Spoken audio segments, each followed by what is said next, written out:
Hej, përshëndetje miq. Atëherë, sot ka vendosur që të zgjidhim disa ushtrime mbi bashkësitë numerike. Kalojmë njëherë tek ushtrimi i parë, që thotë: janë dhënë bashkësitë x-i që ka elementot 4, 2, y-i që ka x-et të tillë që x-i në katror minus 6x plus 8 është i barabartë me 0, dhe z për x-et që bëjnë pjesë në numra natyror, x-et janë çift dhe x-i është më i madh se 1, por më i vogël se 5. Dhe thotë, cili prej tyre është i barabartë me bashkësinë B që ka elementot 2, 4. Atëherë shikojmë zgjidhjen që unë kam bërë. Unë e kam nisur nga bashkësia y. Për të caktuar elementet e bashkësisë y, si fillim duhet të zgjidhim ekuacionin kuadratik që kemi në këtë bashkësi. Dhe ekuacioni është i tillë: x në katror minus 6x plus 8. Dim që ky është një ekuacion i fuqisë dytë. Atëherë këtë dim ta zgjidhim me formulën e dallorit. Dallori është i barabartë me b në katror minus 4ac. Dhe zëvendësojmë. Dallori është i barabartë me minusin që e kishim tek b-ja vetë, sepse b-ja është koeficienti minus 6, pra minus 6 në katror minus 4 herë 8, që është c-ja, më falni, po, që është c-ja, dhe njashi që është para x-it në katror. Atëherë duke bërë llogarit, del që dallori është i barabartë me 4. Pra, pasi gjetëm rrënjën e dallorit, tashmë është koha që të gjejmë rrënjët e ekuacionit. Dim që rrënjët e ekuacionit në bazë të dallorit, kur dallori është më i madh se 0, pra është pozitiv, janë 2, x1 dhe x2. Atëherë formula është e tillë që minus b minus rrënjën e dallorit përmbi 2a dhe minus b plus rrënjën e dallorit përmbi 2a. Atëherë nga zëvendësimet e bëra del që x1 është i barabartë me 2 dhe x2 është i barabartë me 4.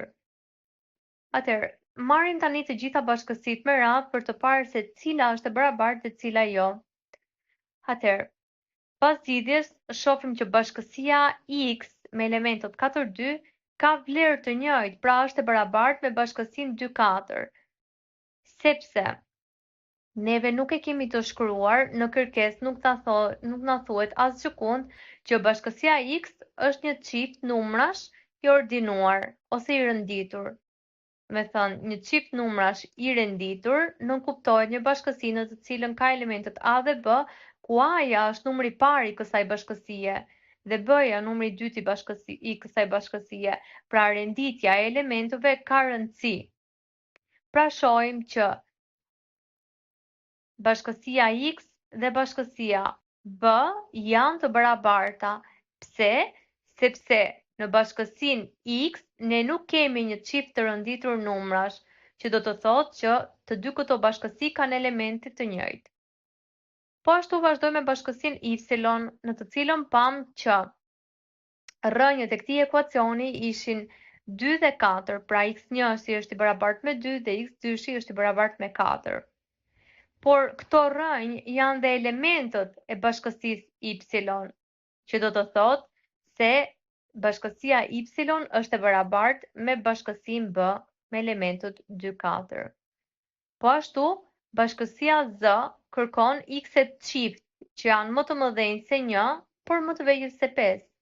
Atëherë kë kemi ne numra çift midis 1-shit dhe 5-s? Është 2-shi dhe 4-a. I plotësojnë kushtet që janë çift? Po i plotësojnë. I plotësojnë kushtet që këto dy numra janë më të mëdhenj se 1-shi dhe më të vegjël se 5-a? Po, sepse 2-shi është më i madh se 1-shi, por më i vogël se 5-a. Dhe 4-a po ashtu më i madh se 1-shi, por më i vogël se 5-a. Atëherë shikojmë që edhe kjo bashkësi është e barabartë me bashkësinë b.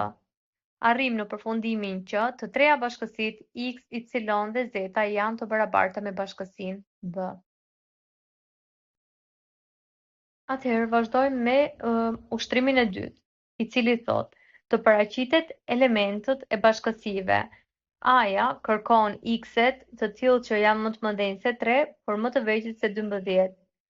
Bashkësia b kërkon x-et që janë çift dhe janë më të vegjël se 15-a, dhe bashkësia c kërkon x-et që plotësojnë kushtet e ekuacionit x plus 4 është i barabartë me 3. Vijojmë me zgjidhjen. Atëherë për bashkësinë A, kërkon të gjithë numrat që janë më të mëdhenj se 3, por më të vegjël se 12.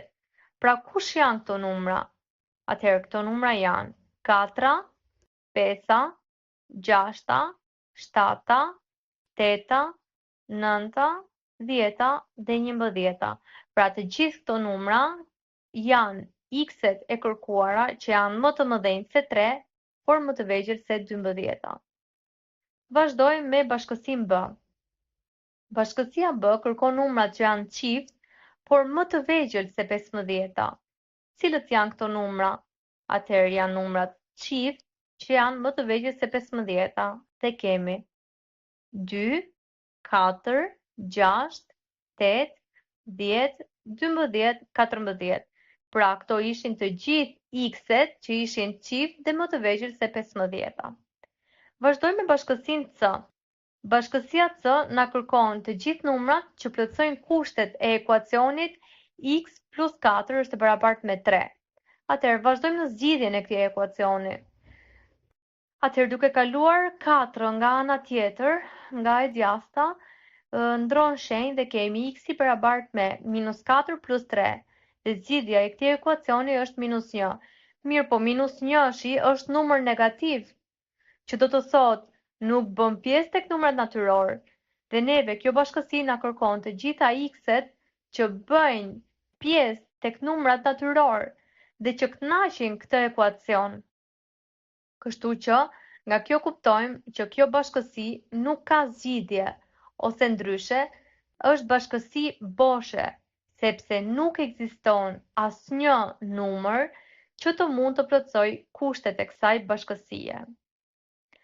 Atëherë këto ishin pak a shumë ushtrimet që kisha zgjedhur për sot. Dihet që në ditët në vazhdim do të vazhdojmë me tema të tjera. Për çdo paraqartësi, për çdo informacion, për çdo pyetje, ju lutem jeni të ftuar të shkruani në emailin tim mësomatematikonline.com.